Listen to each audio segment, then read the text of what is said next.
Vote দিতে বাড়ির পথে মানুষের ঢল। ছুটিতে ফাঁকা হচ্ছে রাজধানী এবং বড় শহরগুলো। তবে সড়ক পথে বাড়তি ভাড়া আদায়ের অভিযোগ করেছেন যাত্রীরা। ঘরমুখ মানুষ বলছেন, কষ্ট হলেও ভোট উৎসবে অংশ নিতে চান তারা। সবচেয়ে সুস্বাদু হালিম, রাঁধুনি হালিম। হালিম হোক রাঁধুনি হালিম। সারা দেশ ভোট উৎসবের অপেক্ষায়। মঙ্গলবার সকাল থেকেই গাবতলী, সায়েদাবাদ, মহাখালী বাস টার্মিনালে দেখা যায় ঘরমুখ মানুষের উপচে পড়া ভিড়।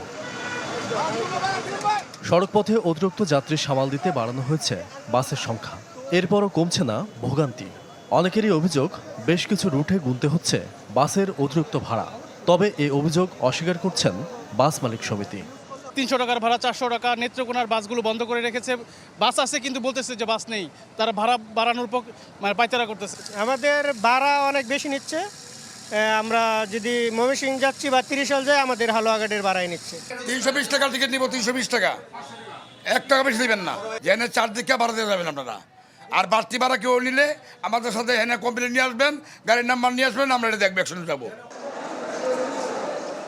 এদিকে কমলাপুর রেলওয়ে স্টেশনে দেখা যায় যাত্রীদের প্রচণ্ড ভিড়। যাত্রীরা বলছেন, ভোট দিতে নিজের শেকড়ে যাওয়ার সুযোগ হাতছাড়া করতে চান না তারা। এবার তো আশা আছে ভোট দেওয়ার লিগে, এটার লিগে তো বাড়ি যাইতাছি। বাড়ি করে যাচ্ছি শুধুমাত্র একমাত্র নির্বাচনে ভোট দেওয়ার জন্য ভাই। টিকিট পেয়েছি কিন্তু মাগার সিট পাই নাই।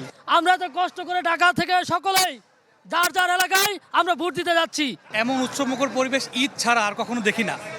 এবার মনে হচ্ছে যে ঈদের মধ্যে মানুষ বাড়ি যাচ্ছে, একটা স্বতঃস্ফূর্তি কাজ করতেছে, মানুষ বাড়ি গিয়ে ভোট দিবে। এবং আমাদের আশাও যেন সবাই এত কষ্ট করে যাচ্ছে, গিয়ে যেন তার ভোটটা যেন সে নিজে দিতে পারে। কমলাপুর স্টেশনের ম্যানেজার জানান, বাড়তি চাপ থাকলেও এখন পর্যন্ত সবগুলো ট্রেন নির্ধারিত সময়ে গন্তব্যের উদ্দেশ্যে ছেড়ে গেছে। কোনো শিডিউল বিপর্যয়ের ঘটনা ঘটেনি। আমাদের পূর্ব প্রস্তুতি হিসেবেই টিকিট চেকিং কার্যক্রম জোরদার ছিল। এছাড়া আইন শৃঙ্খলা বাহিনীর সদস্যগণ তাদের কার্যক্রমে অ্যাক্টিভ ছিল।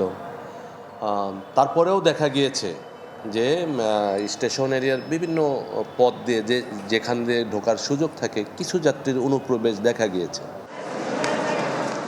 ঘরমুখ মানুষের প্রত্যাশা, সুষ্ঠু, নিরপেক্ষ ও গ্রহণযোগ্য নির্বাচন উপহার দেবে অন্তর্বর্তী সরকার।